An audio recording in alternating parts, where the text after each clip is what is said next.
Welcome back, East Texas. As most of us know, faith is one of the most precious parts of our area.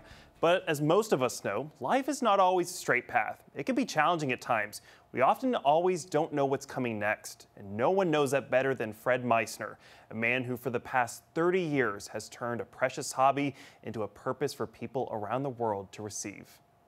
Fred Meissner lives out his days at the Brookdale Senior Living Facility in Henderson. He grew up a poor farm boy from Midland, Texas, and 90 years later, he's a man of many stories.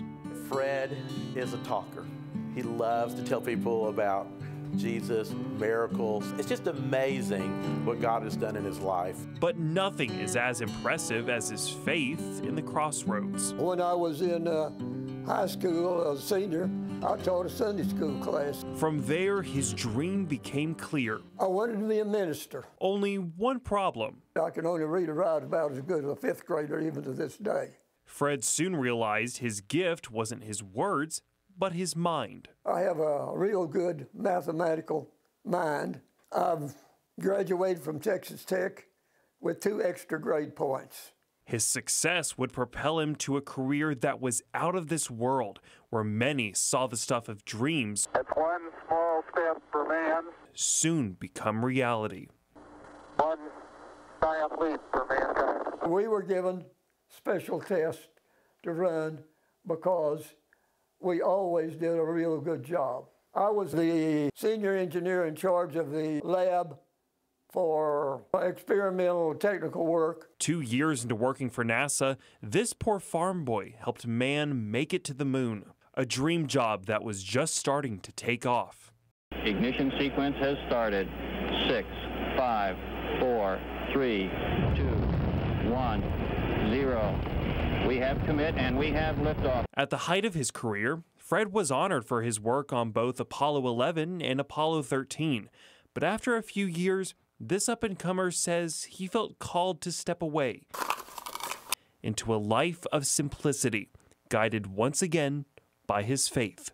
I developed the skills to carve real good. I slowly got all the tools I needed, a pocket knife or a saw or whatever tools was necessary. And what started as a hobby later became a calling. I first met Fred at his home when he lived out in the country, and he showed me his shop in the backyard where he made his crosses. First cross I made was out of tree wood, and I made it for my mother when she was 89 years old. And so that was many years ago. I was 61 years old when I realized that I had that calling on my life to make crosses.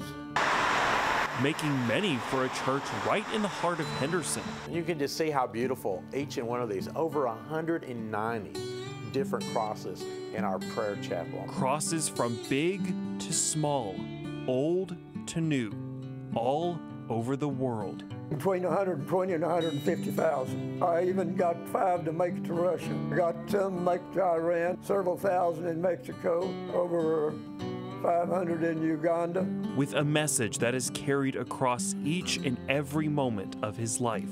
The cross is just a tool for them to realize that Christ paid for our salvation. A Henderson man who continues to make an impact around the globe through a faith in one of the most powerful symbols in all of time and space.